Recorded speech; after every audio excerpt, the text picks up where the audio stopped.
Hello, everyone, and welcome to another edition of Tim's Takeaways.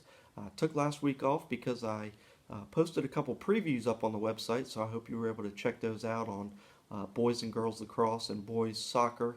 All three of those sports got underway this week, and there were some terrific games, some upsets, some surprising results. So, over the next couple weeks, I'll be discussing all three of those sports. But this week, I want to start with swimming, and in particular the North Carolina Homeschool Athletic Association State Championship meet, which took place yesterday, Saturday, up in Goldsboro. And in particular, I want to talk about Southeastern Homeschool Junior Elizabeth Teeters and the performance that she had. Elizabeth not only won a pair of individual events, but she was also the anchor on two relay wins. So she won all four events that she competed in. Her two individual wins, she not only won those races, she won them easily and also in state record time.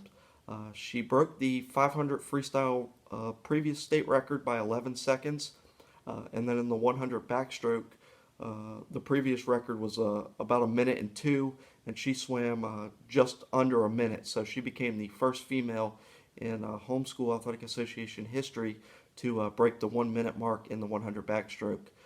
She was also, like I said, on two winning relay teams, the 200 freestyle relay and the 400 freestyle relay. The 400 freestyle relay was down the entire race. They were down by about 7 seconds when Elizabeth took the pool, and she not only made up that time, but the Cardinals ended up winning by about 5 seconds. So terrific performances. The girls team finished third. The boys finished, the girls finished tied for second. The boys finished third. Another terrific season for the Southeastern Homeschool swim teams. Both teams finishing in the top three in the state again. Coach Mary Teeters always does a terrific job with those programs, and it shows with their results in the pool. Going to switch over now to some middle school sports, and didn't really get a chance to talk about it a whole lot in some of the previous episodes, so I want to talk about what's going on in middle school sports. The first season that took place and has already ended was girls soccer, and Murray won that championship for the second year in a row by going undefeated. We're now into girls basketball and boys soccer, and it looks like there'll be some really competitive games coming up, and kind of probably two or three teams that'll end up having a say in who wins the county championship. On the girls' side, Murray went undefeated last year, and thought potentially they had a chance to do that again this year. But they suffered a 3-point loss to Trask in the season opener. So congrats to the Bears. They played a terrific game, and really played about as well as I think they could, and took a lot of things that Murray wanted to do away. So Trask is probably now maybe the team to beat, but another team is Roland Grice. They're averaging 44.5 points. So when those two teams meet in 2 weeks, that could be potentially for the county championship. So looking forward to seeing that matchup. In boys soccer, Holly Shelter got a nice win, Roland Grice got a nice win, and Williston also got a win. So those three teams are all undefeated so far.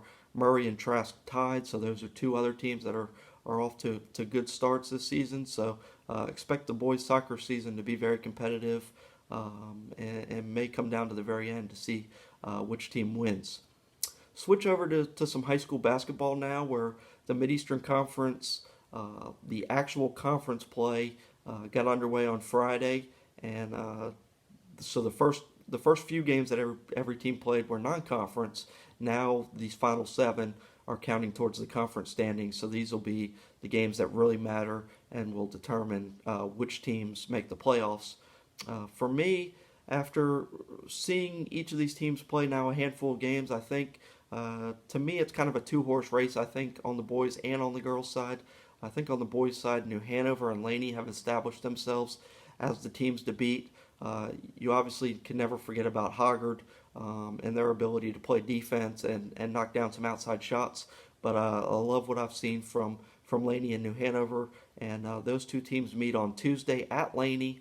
And winner there could potentially win the conference championship. So that'll be an exciting game. I covered the first meeting. It was the first game of the year for both teams. New Hanover won. They're still undefeated.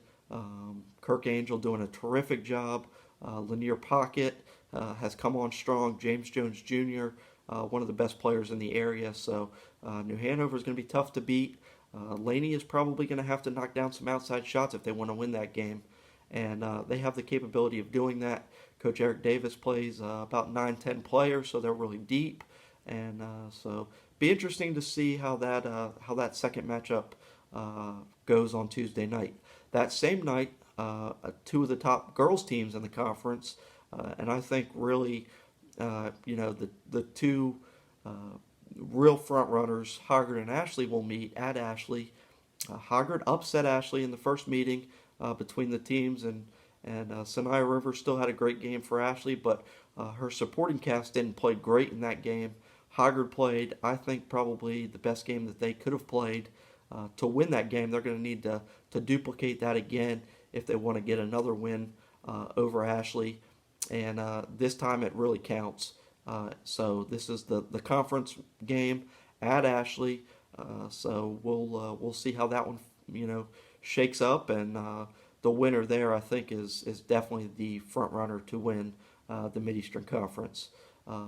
In the private school division, Cape Fear Academy swept Coastal Christian this week. The boys won on Tuesday night with an outstanding defensive performance, and then the girls won on Thursday. They built a nice, comfortable lead. Coastal Christian made a furious comeback towards the end, but Cape Fear Academy was able to hold on and win. So both the boys and the girls teams still undefeated in the Coastal Rivers Conference. They look like they're going to both, probably win the regular season titles there. But those two teams, those two rivals, do meet again on Tuesday. So Tuesday is a huge night for basketball in this area. Those two teams, Coastal Christian and Cape Fear Academy, will meet at Coastal Christian on Tuesday night. It'll be tough for me to decide where to go. I think as of right now, I'm probably scheduled to go to Ashley to watch that Hoggard-Ashley girls game. And maybe if I can get out of there in time, try to make it up to Laney to catch the end of the New Hanover-Laney boys game. Like I said, I think both of those games are of huge importance. So haven't quite finalized my schedule, but that's probably the plan as of now. And then obviously I'll have some soccer, some lacrosse, and some middle school coverage as well. And then swimming, public school swimming, heads to regionals this weekend. So I won't be able to make it up there, but I'll obviously have recaps of those in the daily roundup. That's all for this week. I hope you guys enjoy yourselves. Have a great week. And come back and join me again next Sunday when I talk about some of my other takeaways. Have a good week. Bye-bye.